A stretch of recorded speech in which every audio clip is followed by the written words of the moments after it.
Good day to you. We had a problem with our stream at the church the other night, and the sound was really bad. And so I couldn't really use that, and I don't even know if we want to keep that online. So I'm going to record the basic things that we covered in the class. I'm going to record that now. And we won't have the interaction, of course, that we had in the class, which is unfortunate. But I'm going to record the basics of what we covered so that we can have something up for the church, and also I can have something up on my channel as well. So we're going to start here. We're going to pick up where we left off last Sunday with Matthew chapter 23, verse 15. Woe to you, scribes and Pharisees, hypocrites! For you travel land and sea to win one proselyte, and when he is won, you make him twice as much a son of hell as yourselves. Now, the thing we wanted to remember here was, because we had covered most of this, there was just a couple of things I wanted to mention, really mainly just this one.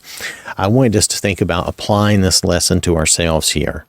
For when we convert people, when we bring people to the Lord, we don't actually save them or anything of that nature. What I'm saying is, when we bring someone to Jesus, when we introduce them to the Lord, we want them to be saved through baptism and follow Jesus and the Bible. Just like we should be doing, we want them to follow Jesus and the Bible. We don't want to create our own flavor of Christianity. See, the Pharisees and them, they had created their own version of Judaism, and that was a big problem, and that was it was a corrupt version.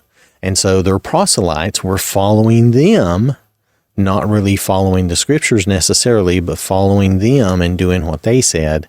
And so they would be even worse than the Pharisees. So we want to make sure that we're not teaching the wrong things, make sure we're teaching Jesus and the Bible, make sure that we're not teaching traditions and make laws out of traditions. We don't want to do that. And, we just want to bring people to the Lord. We don't want to create, like I said, our own version of Christianity. We want to bring them to the Lord and stress to them that they follow Jesus and the Bible, right? It's very important. So let's move on to the next woe. That was just something I wanted to mention. So Matthew chapter 23, verses 16, this is actually going to go down through verse 22. Woe to you, blind guides, who say, whoever swears by the temple, it is nothing. But whoever swears by the gold of the temple, he is obliged to perform it. Fools and blind, for which is greater, the gold or the temple that sanctifies the gold? And whoever swears by the altar, it is nothing. But whoever swears by the gift that is on it, he is obliged to perform it.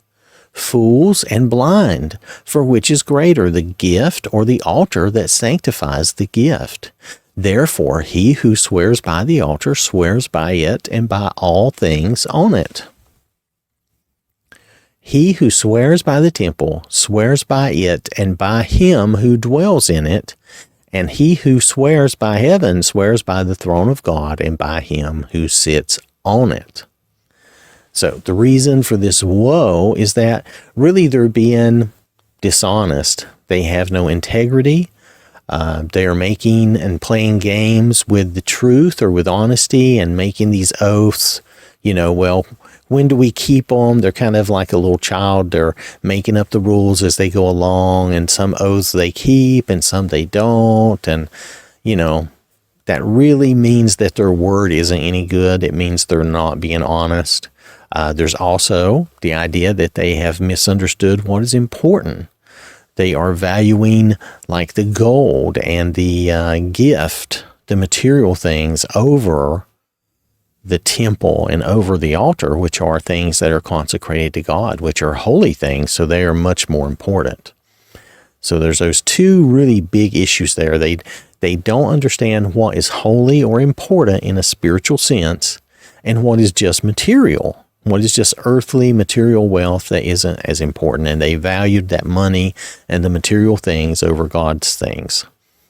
So let's look back at Matthew chapter 5, verses 33 through 37 for a moment. Again, you have heard that it was said to those of old, you shall not swear falsely, but shall perform your oaths to the Lord. But I say to you, do not swear at all, neither by heaven, for it is God's throne, nor by the earth, for it is his footstool, nor by Jerusalem, for it is the city of the great king, nor shall you swear by your head, because you cannot make one hair white or black. But let your yes be yes, and your no, no, for whatever is more than these is from the evil one. So, what's the difference between this and what Jesus is saying to the Pharisees? Well, basically here he tells us, he says, just don't even swear at all. Just don't even do it. Just let yourself give an honest answer. Let your yes be yes, meaning do what you're going to say you're going to do. Do what you say you're going to do. Anyway, let your yes be yes and let your no be no. You don't need to swear and make oaths and all that type of thing, right? When we do these dishonest oaths like the Pharisees are doing, our oaths then are powerless. They're bad. They're not good. And we should not swear by anything in this life. Everything is God's. He has blessed us with it. But it is not ours. We are just caretakers. Let's go back to our verses. Notice in verse 16 here, the language that Jesus uses. What does he call the religious leaders? Blind guides, right? Now, why does he call them that? Well, they are blind to the things of God. They are blind to the spiritual things and what God wants. Now, what did Jesus say about the blind and the blind guides in the Sermon on the Mount? They both end up in a ditch, right? They're both wrecks. But it's the blind guides, it's the religious leaders, those who put themselves forward as the leaders. They should be the ones that are not blind and they are helping the others to see. But they're not doing that, right?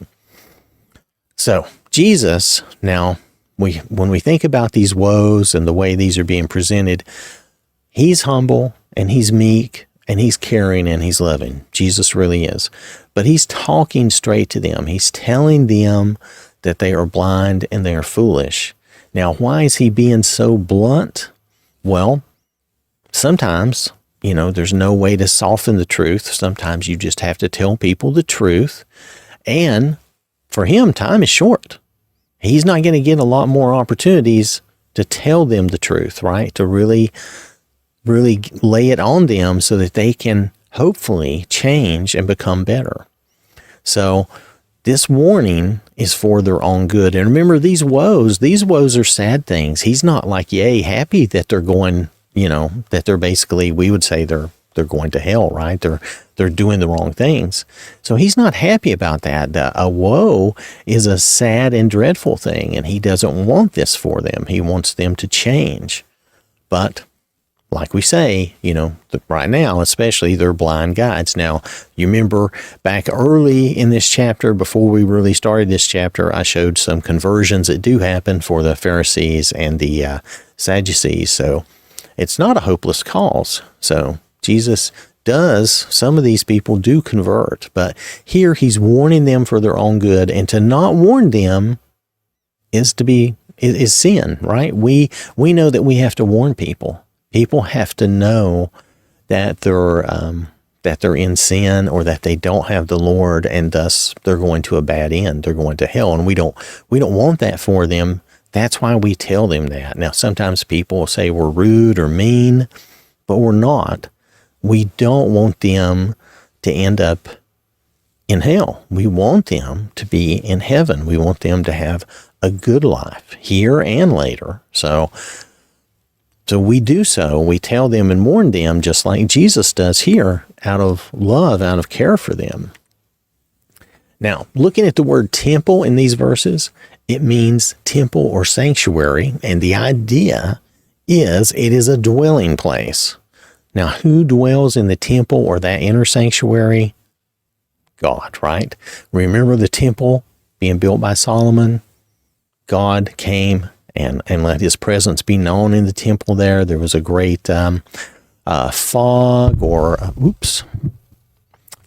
smokiness. I can't remember. Okay, I'm going to hit my mic. I got to quit talking with my hands. So anyway, so there was this there was an obvious presence, just like there used to be when God would manifest himself there at the temple of meeting with Moses and them. So, but in English, we look at a temple and we say a temple is basically a holy place to worship, especially in other religions. But the Greek word here denotes that it is a dwelling place for God. So it was still a place of worship for them, but it was also a dwelling place of God. That's where the Spirit of God would be. And that's where we get the idea of calling a church the house of God, even though it's truly not nowadays, because God did manifest himself in the temple. And so we think of the church as being an extension of that and being the house of God, but it's not. The people, we the church, we are the temple of the Lord. We are the temple where the Spirit of God resides in us, not outside, not in a building. God inhabits us, works through us, right? So, now I want to change the subject just a little bit. Remember that the Pharisees made a great show of making public oaths. Again, they thought this made them greater than they were. They thought it made them appear good and wonderful to the people. Usually, the oath sounded good. Maybe it was flowery, or maybe it just sounded, super special. But they had no intention of keeping these oaths, these vows that they were making. They were just making them. Remember what Jesus said in the beginning of this, before he started these woes.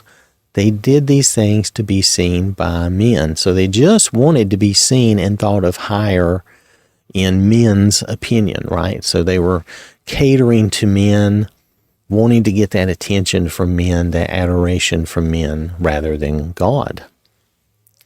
So the way they did this, it depended on what they swore by. And Jesus tells us really they're wrong on both counts, but they would say, well, if you swear by this, you have to keep that oath. But if you swear by that, you don't have to keep it. So it's obviously a game they're playing. They're being deceitful. It's not honest. It has no integrity. So also, as we mentioned before, they are evaluating the things of God incorrectly.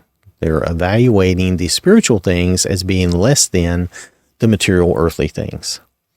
Now, if we look at verse 17, can we answer Jesus' question? I know he asked them that rhetorically, but just to be sure we understand, which is greater, the gold or the temple? Well, the temple, of course, right? Because it is the dwelling place of God. So nowadays, the temple is the church. It's the congregation. It's the people. God dwells in us. So we have to remember that, and that's very important. Now, if we look at verse 18, whoever swears by the altar, it's nothing. Doesn't matter. But if you swear by the gift that is on it, you're obliged to perform it. So you see the pattern here, right? The mistake they're making. They're valuing the earthly things above the things of God. Now, which is really greater in verse 19? The altar, right? Because it is set aside wholly to God. Now, see the Lord's explanation in verse 20. Okay, swearing by a gift or offering is just a small thing compared to the altar. That's what he's getting at. When he says, therefore, whoever swears by the altar swears by it and by all things on it. So no matter how many offerings, how much money or whatever you put on the altar, it's swearing by the altar. That is the greater thing, right? Because it's actually dedicated to God and holy to him. Now, what did they value in these oaths? I'm kind of repeating, going through the same thing, but just to make sure we understand, they valued the gold. They valued the offering, the material things, the material wealth. They had just become very corrupt in their thinking, and this was just another example of that. Now, what should we value? Well, what we should value goes back to the two greatest commandments.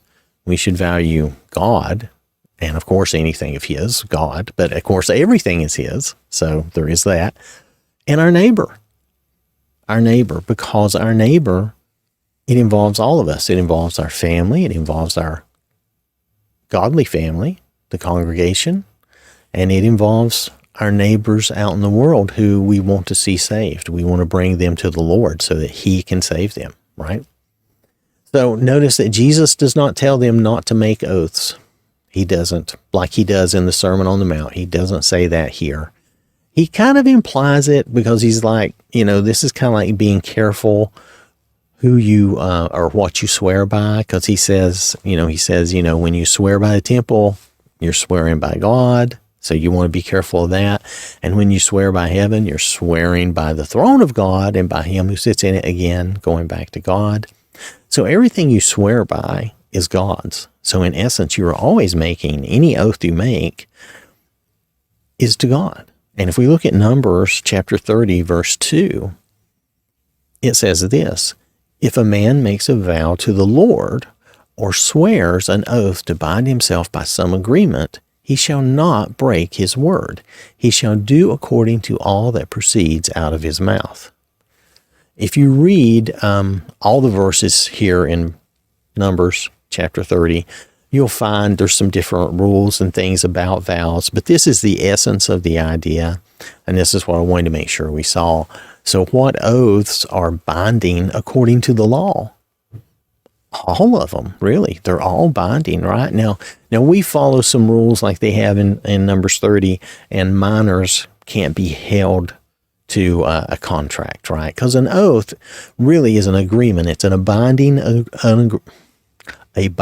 agreement, which is basically a contract. And we don't hold minors to that, right? Minors can get into trouble with that, and we release them from that because they're not old enough to really understand what they're doing. There's also some other rules in Numbers. For instance, if one example is of like a woman living in her father's household, which could be a young girl or an adult woman even. But if she gets into a vow or a promise that he says, no, that's not a good thing for you. And, he can eliminate that, right? Just like we would for our children if they're getting into trouble that they shouldn't be getting into an agreement that's really bad for them. We would say, no, you're not going to do that. And we would end that, right? So then it wouldn't be binding. But mostly for us as normal human adults, when we enter into some agreement and we make an oath, this is a contract, right? When we swear to do something or promise to do something, then we are supposed to keep that oath. Now, do you think the Pharisees, broke the law with their oaths? Yeah, they did all the time. They were breaking this law all the time because they only did those oaths, said them to be seen by men. They weren't really intending to keep any of those oaths, any of those promises or vows, however you want to say that. They just never intended to keep that. Now, this idea of making an oath or a vow like this is why some people don't want to be sworn in. Well, it's why some people don't like to be sworn in at court. Let me say it that way. Because they don't want to say, like, so help me God, or they don't want to swear on anything. Totally understandable. I totally get that. I understand that. Myself, I don't think if I was going to be sworn in court, I think I would use the word affirm, because they give you that option nowadays. You can swear or affirm, and I would just affirm that I was going to be honest, right? Now, when it comes to the so help me God part, I'll tell you, when I was joining the Air Force, and we had as a part of our oath, a part of our vow that we took, I think it did say so help me God at the end. And if I remember right, the way I was thinking of it and the way I think of it now is when I was saying that, I was kind of like praying to God saying, help me to fulfill my duties. Help me to do these correct things that I should be doing, right? So that's how I looked at it. It wasn't until later that I heard that some people didn't think about it that way. They thought it was a bad idea to say, so help me God. But I looked at it as like I was asking God to help me fulfill these things. So I did not think of it as a bad thing. But if you do and you don't want to do that, don't do it. You could leave that out of your oath. I know in the military nowadays, I'm sure they would let you leave out that part if it bothered you religiously. So anyway, we should apply this lesson to ourselves by realizing we are accountable for every word we say, for every promise and vow we make. We need to be honest. And really making these oaths and vows really don't make us more honest. They really create situations that can cause us to be dishonest by accident. If you promise or swear to do something and then we're human, something comes up and now you can't do it and you really can't. That's kind of like you've made yourself dishonest by accident. So we need to avoid things like that.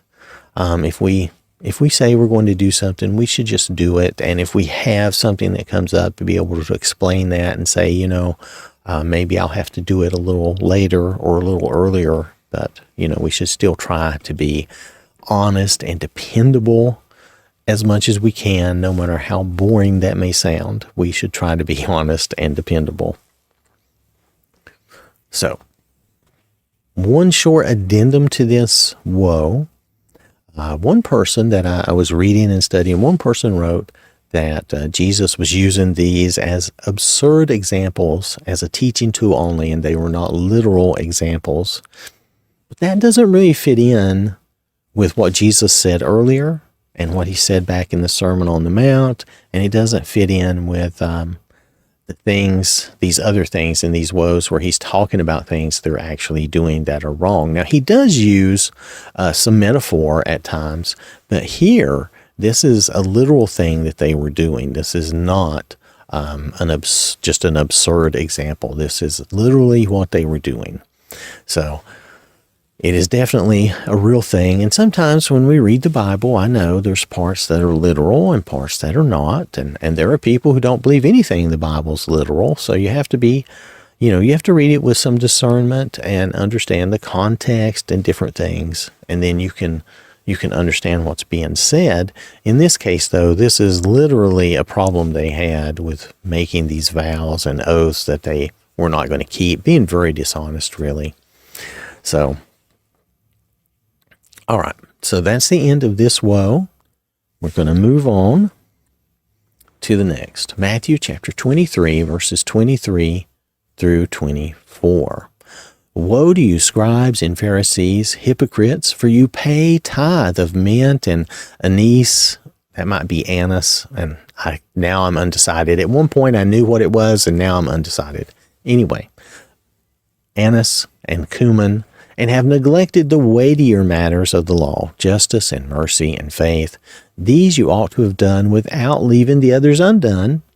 Blind guides who strain out a gnat and swallow a camel. Now, verse 24 in the King James Version, and maybe some other translations, but I know that one says strain at a gnat. And that's really either some kind of typo or mistranslation, because the Greek word really means to strain out or filter out. So it's just a minor error in the translation, or like I said, some kind of typo. There really was a practice that, I don't know that everybody practiced this, but some of the Pharisees definitely did. They strained whatever they were drinking, especially like wine or anything like that. So they would not accidentally consume a gnat. A gnat was unclean. They did not want to accidentally consume that.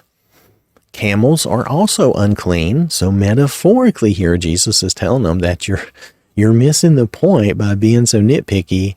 You're still consuming something unclean, and it's much worse. It's huge. How are you not seeing this, right?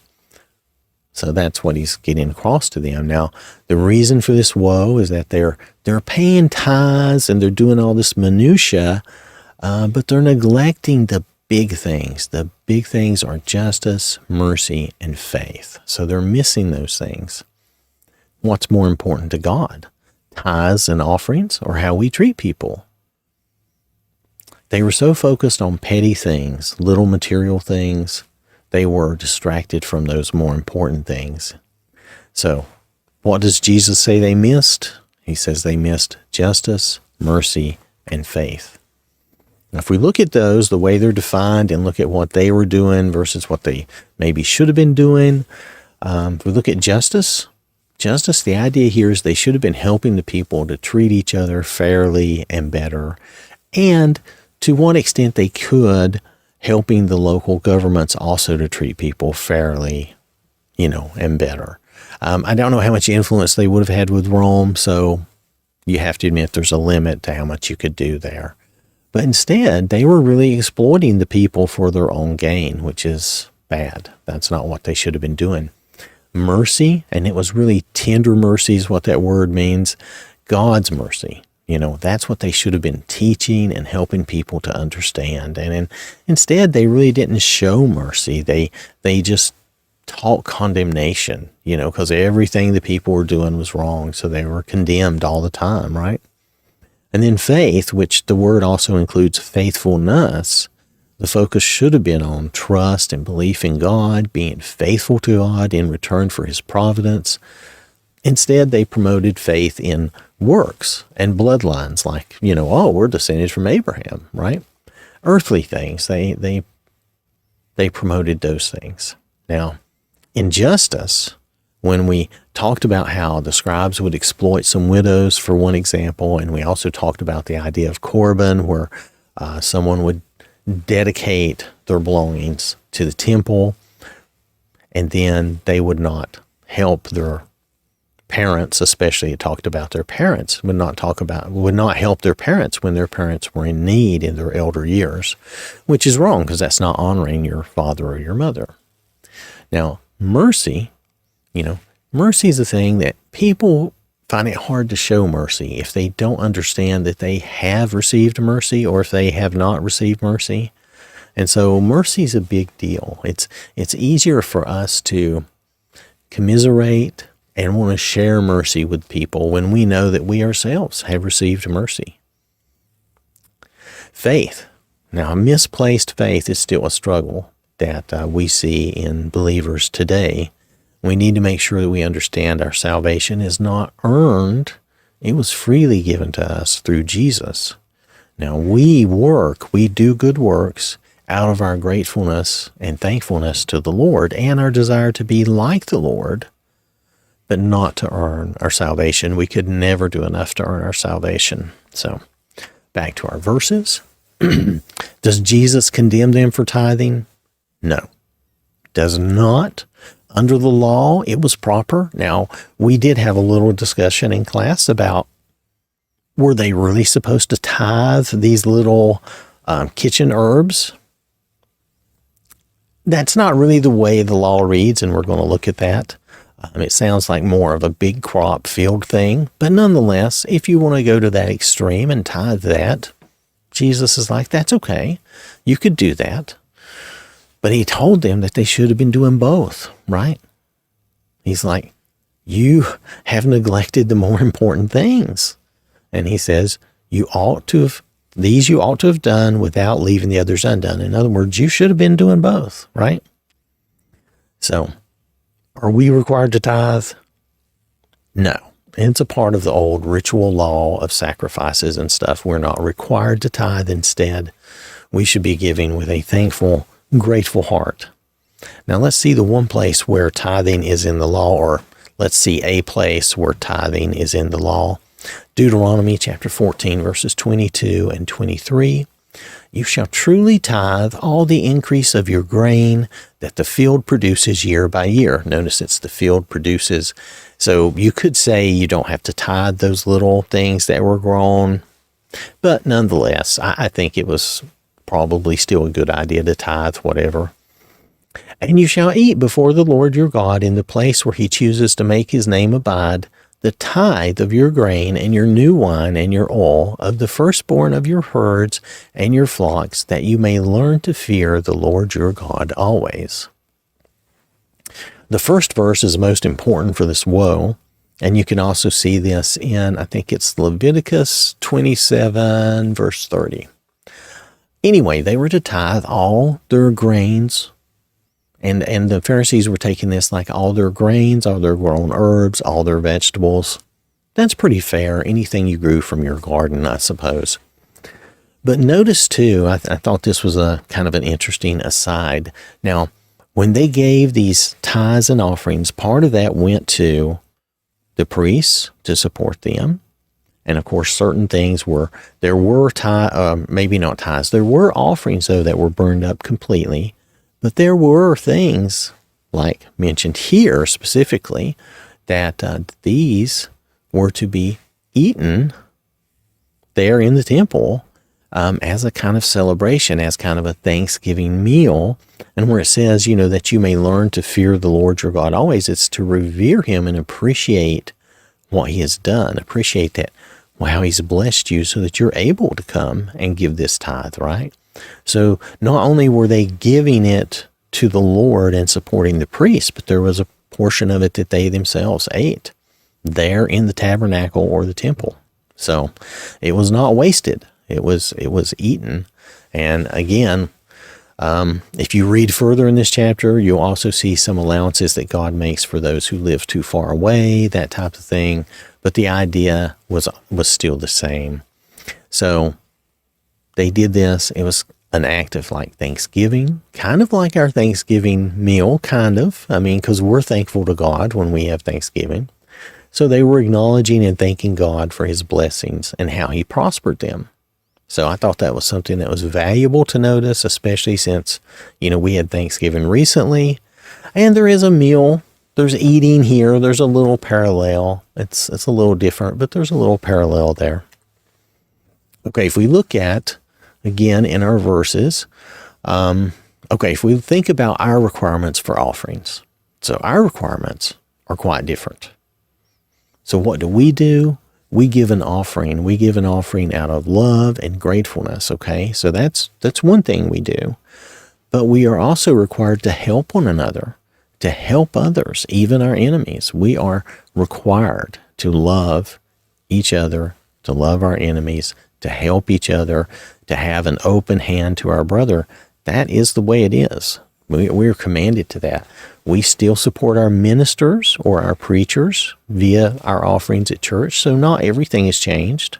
There's still that, but our focus is different. If you remember these two important instructions from God in the Old Testament, if you look at Hosea chapter 6, verse 6, "For I desire mercy and not sacrifice, and the knowledge of God more than burnt offerings." We've talked about this before. These are two of my favorite verses because God is plainly telling us what he wants. Then look at Micah chapter 6, verse 8. "He has shown you, O man, what is good, and what does the Lord require of you but to do justly?" In other words, justice, treat people fairly, right? So be just, treat people justly. I apologize for that phone noise. Anyway, to love mercy and to walk humbly with your God. Now, to love mercy is to love that kindness and forgiveness that we share and give to other people, that grace just like God gave us or gives us. And to walk humbly with your God, right? Not to puff ourselves up, but to walk humbly with God, knowing that we're just servants, right? So these things Jesus was teaching. And really, the Lord had already told them this previously in the Old Testament hundreds of years ago. So he's really, when Jesus comes to earth to teach and has his ministry, he's really repeating himself. Because he's already said all this in the Old Testament, but nonetheless, in the scriptures, but nonetheless, he's repeating himself. But these simple concepts should have been known and understood by the religious leaders and been taught to the people. The things like loving God, love your neighbor, having an open hand to the poor and needy. Those things are important. And these were all Old Testament ideas. If we don't understand and follow those basic concepts, then it's hard to follow the Lord in the New Testament with some of the more complicated and deeper concepts. So you have to have these basics. So justice, mercy, walk humbly with God, that is faith and faithfulness. Now, back to our verses. Now, what does Jesus mean in verse 24? They missed the obvious important things, right? He says, blind guides who strain out a gnat and swallow a camel. They miss the obvious, important, the big things because they're busy picking at the little nits, right? So that word weightier in the Greek, it's stressing the importance of justice and mercy and faithfulness. And Jesus says these are more important, just like in the verses we looked at. So this woe really is about focus. They were so focused on the minor, small details, the minutia, that they were allowing and accepting big sin, really. I apologize for the phone noise again. I'll have to get this worked out in the future. Anyway, it's been a while since I've done this. But nonetheless, in other words, they missed the main ideas, the really important ideas behind the law, justice, mercy, and faith. They're missing the moral and the spiritual principles of the law, and they're just following those kind of robotic, lawful works, checking the boxes, you know. So, for instance, the Ten Commandments, they're about trusting and obeying God and also about how we treat each other and our neighbor, and they just weren't following those. So that's where we pretty much closed at the end of class. So I want to end here, and we'll pick up from here next week in class.